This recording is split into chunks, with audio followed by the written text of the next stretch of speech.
Okay, welcome. We're going to show you how to do event setup in your student dashboard in this video. So first of all, that's your website, click sign in. And then once you've signed in, you'll have the option for student dashboard. Click on that, which will open you in a new tab. And then when you land here, it should say your name there, and you should see your club or society there, or if you are a committee member for more than one, you'll see more than one. And then click on manage. You see the options down here on the left have changed. So these are all the things that you can do. I see a few more options because I've got a few more permissions. You won't see all of these. But for events, trips, and merchandise, you need to click on this one. And then these are all the events that your committee has done in the past. So you might see some underneath, which is useful to track back or to check other things so you can have a view of those as well to help you do future ones. You've got some options at the top as well. So if you wanted to do tickets in advance for Pop Tarts or Raw, you could do that here. And also, this is kind of navigation of where you are. So you're in your student dashboard, and this is our demonstration society just to show you how to do things. And we're in events and trips.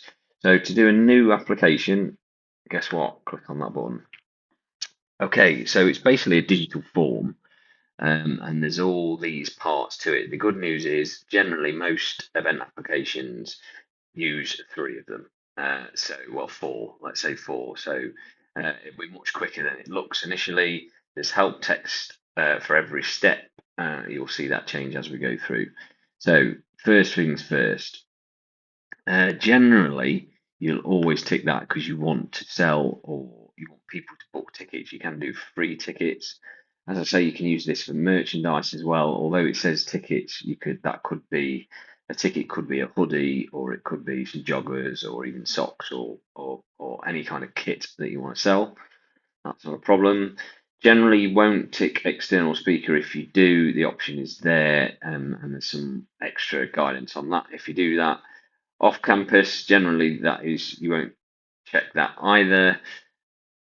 Catering again, generally you won't check that. Showing films, don't check that. Fundraising event, generally you don't tick that either. If it's is this event reoccurring? Never tick this, even if your event is reoccurring. Just submit one application per event. Believe you me, that's the fastest way of doing it. So never tick that one. And don't tick the bottom one either. So all we've done at the start is tick the first one. We're selling tickets, okay? Okay, so then you need to just put in a good title. Obviously, not the words the good title, but a good title and a good description. Let's call it a good des. So these are important. So make sure your title makes sense to students who might want to go or buy your thing. And the same with the description. So include as much as you want in the description. The title should be concise and short. Let's have a look at some events. There might not be many because I'm recording this in the summer. There's a few. So you can see this is the overview, and if you're a sports club, there's some there. Let's click on one. So title. So beginners Ashtanga with James at the Rainy Lounge. I mean that's really good. You don't have to put the title in the. You don't need to put the venue in the title, but you can do as they've done. And obviously we'll get to times and stuff. And there's a nice description as well. So it's always good to check other events or your own event once it's live to make sure it makes sense. So let's go back to the application. So good title, good description, start date. So this is important. And think of this of when the doors open or when the trip leaves. So let's say we've got a yoga class next Saturday and it's going to start at 11 a.m. And then, so it's next Saturday and it's going to finish at 12. Okay, so doors open, doors close. If it's merchandise, this should be the last date you want your merchandise to be sold on and up to. So let's say you're at the start of term, it's in September, and you want them on sale until Christmas. So you'd put 24th or 25th of December 2024 in that case, and then pick any time of that day. And the same with this, they just need to be an hour apart. So it would be the 25th of the 12th, 2024, and if you put 11, and then that would be 12. Simple as that. They don't always have to be an hour apart. We just recommend that. Obviously, if it's an event, then make sure your times are correct for whenever it is, and you've got various options to do that. So you can do them in half an hour blocks. Okay. You don't have to fill in an overall budget. Everything with an asterisk, you do have to fill in. With your venue, you've got a couple of options. You've either got university, so if you click that one, it's basically a free text field, but you have to put something in. If it's the student union, you've got a drop-down list of all our venues. So let's say this is the Rain Lounge, sticking with that example. Publish on the website, always click that. Do you require a float? Never tick that because the SU is cashless, so we don't do this service anymore. Then click next, and you'll see we've gone from introduction, basic details to products. Now, products is it could be a ticket, could be your hoodie, any kind of merchandise. But in this case, we're going to do ticket, so create, and you can have multiple products. So once you've created one, you could create another one. So again, give it a good name. So it might be student ticket or members ticket. But give it something that makes sense to your audience. Product price, you could put 0 if you're not charging anything, but you want people to book tickets. So you put 0.00. It has to as the 0.00 because it's money. It won't let you do it otherwise. So in this case, I'm going to charge £5. Now, you have times for the tickets as well, or the products. So if it was merchandise, stick to the same dates, the last day you want it on. Well, actually, sorry. If it was a hoodie, you want it, this is start selling and stop selling. So when do you want it to start selling? So if you want it to start from today, and this might be true of a ticket as well, you click on there. So we want to start selling straight away. So it defaults to what time it is now. So there you are. You can see when I'm doing this video. And then stop selling. So if it was a hoodie, and you'd go to December and then the 25th. But for this, because we're doing a yoga event on next Saturday, and it finishes at 12, normally we say set it half an hour into the class. So people could turn up late essentially, and they could still buy a ticket on the door or just before they arrive or just after they arrive. So you can still sell them a ticket. Inventory, really important. If you've got an unlimited amount, it's -1, and it will just keep selling until you take it off sale or the time's run out. But if with a yoga class, we've probably got limited places. So if you've got 10 places, put 10 in. If you've only got 20 hoodies, put 20 in. And then once you've sold those, it'll stop selling. And the main thing is you don't want to go over capacity of the space that you're in.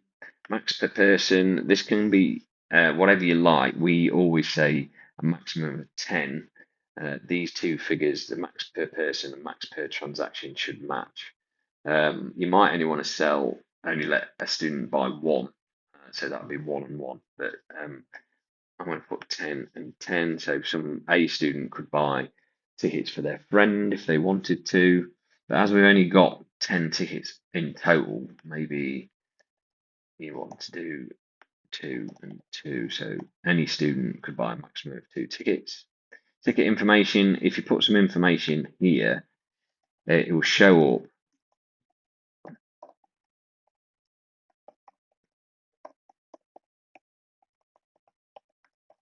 Sorry, there you go. So that something like that, it will show up. So when students buy a ticket, they'll get a PDF attachment to an email confirmation, and this information is on the PDF underneath the QR code, which is scanned to come in. So useful to add whatever's useful there. Do you want to sell online? Yes, you do, because if you don't tick that, it won't be on sale on the SU website. We don't offer this service. If you tick that, it doesn't matter. It's not going to break anything, but generally don't tick it.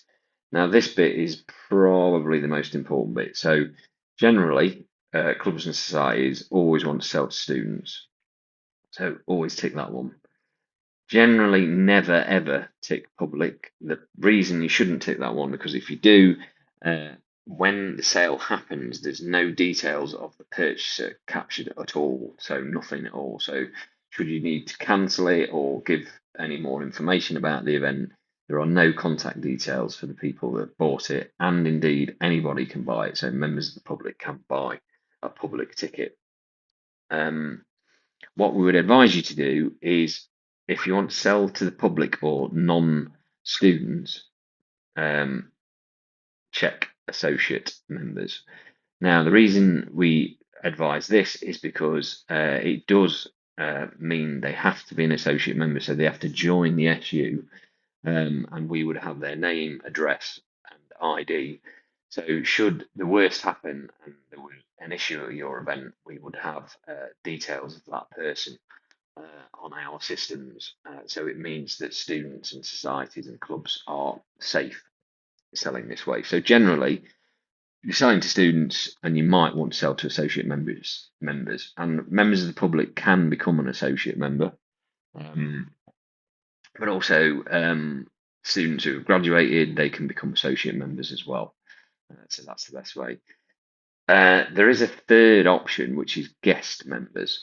Now, you might want to use this occasionally. So let's say you've got students visiting from other universities to a conference or an event that you're putting on. This might be a better option for that scenario. All they have to do is they do have to create a guest account, but it doesn't capture any of their full details. So it just captures the email address that they use to buy the ticket. So we don't really know who they are.